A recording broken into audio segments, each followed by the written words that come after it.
masayang pagbati sa lahat. Narito ang inyong horoscope overview para sa linggong ito. Bago ang lahat, click subscribe and the bell para updated sa horoscope mo.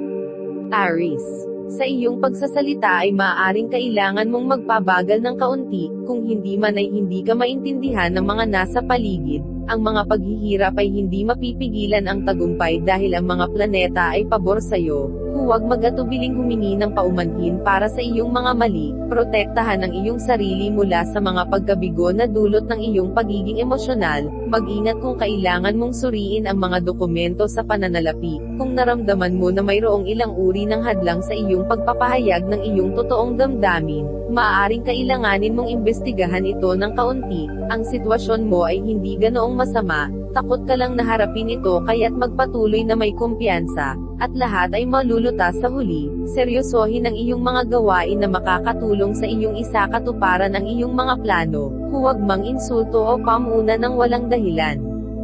Taurus, ang pangkalahatang kalooban ay payapa at kalmado, ngunit ang ibang mga tao ay maaaring subukan ng iyong pasensya. Ang pakikipag-usap sa iyong mga kamag-anak ay nagdudulot ng kagalakan na maaaring maistorbo ng mga di kasiyang obligasyon. Ang kasalukuyang aspeto ng planetary ay nagpapahiwatig na iniisip mong maingat ang tungkol sa iyong mga damdamin. Ang pagkakahanay ng mga planeta ay hinihikayat kang itakda ang iyong mga layunin at plano. Mahalagang huwag magpahiram ng pera sa sandaling ito. Masisiyahan ka sa tagumpay sa buhay, ngunit mabuting gawin ang totoong pagsusuri ng sitwasyon. Mag-ingat kung naglalakbay ka. Ang panahong ito ay maiuugnay sa masamang balita na dapat mong tanggapin ng may kalmado. Iwasan ang panlilinlang sa sarili at huwag magmalabis sa sarili.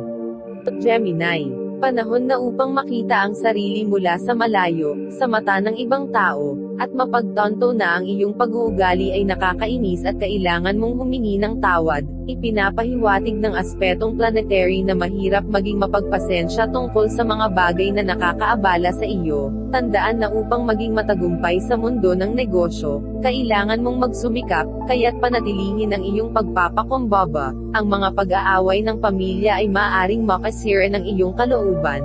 Anumang uri ng paglalakbay sa malayo ay magiging matagumpay. Ang isang mahusay na paggamit sa pera ay kasama ng isang nakawiwiling alok. May panahon na magkakaroon ka ng pagkakataon na baguhin ang ilang mga bahagi ng iyong buhay. Kung ang isang malapit na tao ay sumasang-ayon sa iyong mga plano o hindi, hindi ka dapat mapigilan nito hanggang sa wakas. Ipinapangako sa iyo ng mga planeta ang mahusay na kumpiyansa sa sarili.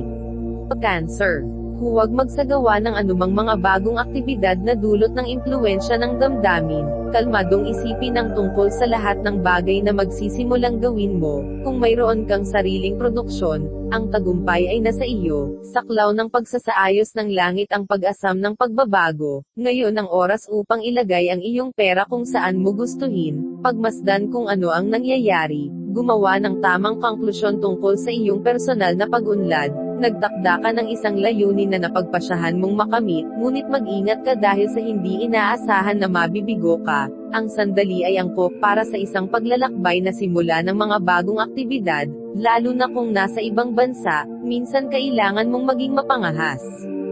Leo, maghintay bago gumawa ng isang hindi maibabalik na desisyon. Madarama mo ang pagkainggit na dala ng iyong tagumpay, na kung saan ay ordinary at hindi dapat mag-alala. Maaari kang maakit sa isang partikular na tao, ngunit hindi sigurado tungkol sa kung paano ka dapat tumugon sa kanila. Subukang huwag mabiggo dahil sa hindi sapat ang pagkukusa at pagpupursige. Maaari kang maging kasangkot sa proseso ng pag-iisip na analytical na nakalimutan mo na ang iyong tunay na lakas ay nakasalalay sa iyong intuition at pagiging sensitibo. Kung nakaramdam ka ng malungkot, subukang ayusin ng isang paglalakbay. Ang pera sa bonus ay maaaring dumating sa iyo kung tama ang iyong mga nagawa. Darating ang balita na magbabago sa iyo mula sa loob, at sa labas. Ang mga planong ginawa sa panahon ng pag-ikot na ito ay magiging lubhang kapaki-pakinabang. Mangyayari ang lahat ng kailangan. Virgo, Kung patuloy mong pinipigilan ang iyong totoong damdamin sa mga kasalukuyang issue, maghihirap ka sa huli. Ang pag-upo at pag-asa sa iyong dating mga standbys ay kalaunan haantong sa iyong pagkabagsak. Ang pag-aalala na hindi malulutas na mga problema sa pamilya ay isang posibilidad ngayon, kaya kumilos ka bago huli na. Malalaman mo ang napakaraming bagay kapag ikaw ay matyaga, kalmado, gumawa ng isang detalyadong pagsusuri ng iyong mga aksyon at pag-uugali. Masisiyahan ka sa isang paglalakbay sa isang lokal na lugar ng pagpupulong, o marahil isang paglalakbay sa isang bansa. Hindi ka mahuhuli sa magandang balita para sa mga kagiliw-giliw na karanasan sa hinaharap. Sa madaling panahon ikaw ay nasa isang magandang kalagayan at makamit ang iyong mga layunin. Ito ay isang magandang panahon upang mailagay ang iyong pera sa isang bagay na makabuluhan, isang bagay na makakatulong sa iyo. Ipamahagi ng maayos ang iyong lakas upang maiwasan ang labis na karga. Libra, maaaring kailanganin mo ng sobrang pasensya sa sino mang sumusubok sa iyo. Iwasan ang mga pagtatalo sa iyong pamilya, mga pagtatalo sa mga hindi kilalang tao, at mga bagong kakilala. Sa kabila ng mga emosyon na hindi mo halos maitago sa iyong sarili, maaari mong asahan ang mga positibong pagbabago na ginagarantiyahan ang tagumpay. Determinado ka, lumiwanag sa iyong mga kakayahan, anumang uri ng paglalakbay sa malayo ay magiging matagumpay, and lahat ng iyong sinisimulan ay nagdudulot sa iyo ng mga benepisyo at kita, pati na rin ang pagkilala. Kakailanganin mong gumawa ng mahahalagang desisyon tungkol sa iyong mga plano sa hinaharap. Suriing mabuti ang iyong mga bagong kakilala kung iniisip mo ang tungkol sa pag-akit ng mga ito ng permanente sa iyong buhay. Masisiyahan ka sa mga balita ng paparating na masasayang kaganapan. Huwag talikuran ang iyong mga prinsipyo. Scorpio, maaari mong maramdaman na sumasabay ka sa agos. Ang paglitaw ng isang maimpluwensyang tao ay maaaring maprotektahan ka at bibigyan nito ang daan patungo sa tagumpay. Hindi ngayon ang oras para sa mahahalagang desisyon. Ipakita ang pagiging mahinahon at pasensya. Ang tagumpay at magandang kapalaran ay maaaring malapit na. Ang pagsubok na pag-aralan ng isang tiyak na punto ay higit na nakakapagod sa iyo. Buuin ang iyong mga bagong plano. Hindi dapat makipag-ayos sa mga namumutang. Kailangang magbago ang mga bagay, at hindi makakatulong ang paglimot dito. Iminumungkahi ng mga planeta na maaari mong gawin para sa sarili ang isang paglalakbay. Huwag subukang magmalaki ng kaalaman sa harap ng mas maraming taong may kaalaman kaysa sa iyo. Sagittarius, ang pag-angat ay nasa iyo kung patatagin mo ang mga relasyon at iyong mga pagsulong. Kung maaari kang maging mapagpasensya, magiging maayos ang lahat. Mag-ingat sa mga taong hindi mapagkakatiwalaan na pinukaw mo sa iyong mga aksyon. Nag-iipon ka ng bagong lakas at mamamahala ka upang magpataw sa iba na sumunod sa iyong mga kahilingan. Tiyak na hindi ka makakagawa ng anumang mga pangako nang walang maraming maingat na pagsasaalang-alang at pagsusuri. Ang kasalukuyang pagkakahanay ng planeta ay magdadala ng magandang balita para sa iyo sa lalong madaling panahon.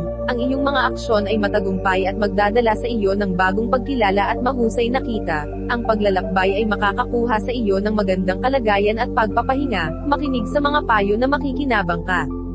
Capricorn, maging mapagpasensya sa iba. Sa agarang sandali kailangan mong malutas ang iyong mga problema, ngunit nasobrahan ka ng mga emosyon na itinutulak ang iyong mga saloobin sa ibang direksyon at dapat mo munang kontrolin. Magkakaroon ng mga bagong tao sa iyong buhay na magdadala ng mga bagong ideya at pagkakataon para sa paghahayag. Tutulungan ka nilang tingnan ang iyong buhay mula sa ibang pananaw.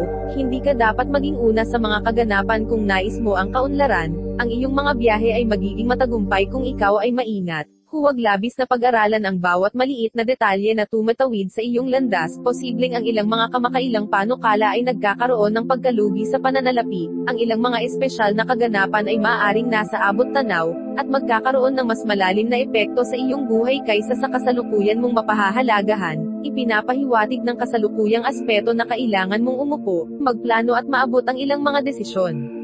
Isaalang-alang muli ang iyong mga ideya sa hinaharap at plano. At Aquarius, ang mga ideya ng iba ay ang iyong pinakamahusay na diskarte para sa tagumpay.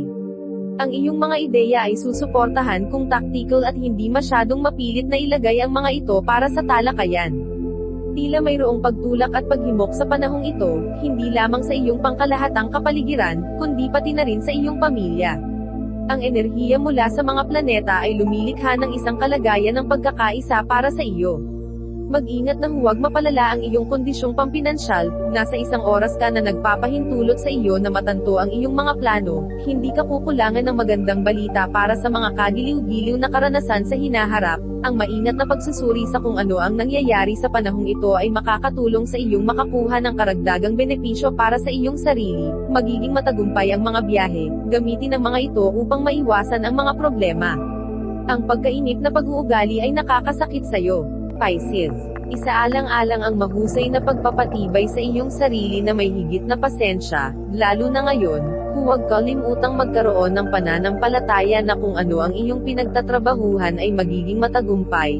Ang pagsasaayos ng celestial ay nagpapahiwatig ng isang oras kung saan maaari kang makaramdam ng higit sa isang maliit na paghanga sa isang tao. Maaari mong asahan ang mga bago, kagiliw-giliw na mga kakilala. Ikaw at ang iyong partner o kasalukuyan o perspective ay maaaring maging abala sa pagpapasya kung ano ang gagastusin ng iyong pera sa ngayon. Hihilingin sa iyo na maglakbay, gumawa ng mga pagbabago sa iyong buhay na magiging isang springboard para maabot ang mga pangarap. Ang mga plano para sa hinaharap ngayon ay maaaring maging hindi makatotohanan at labis na mapaghangad sa isa o dalawang mga lugar.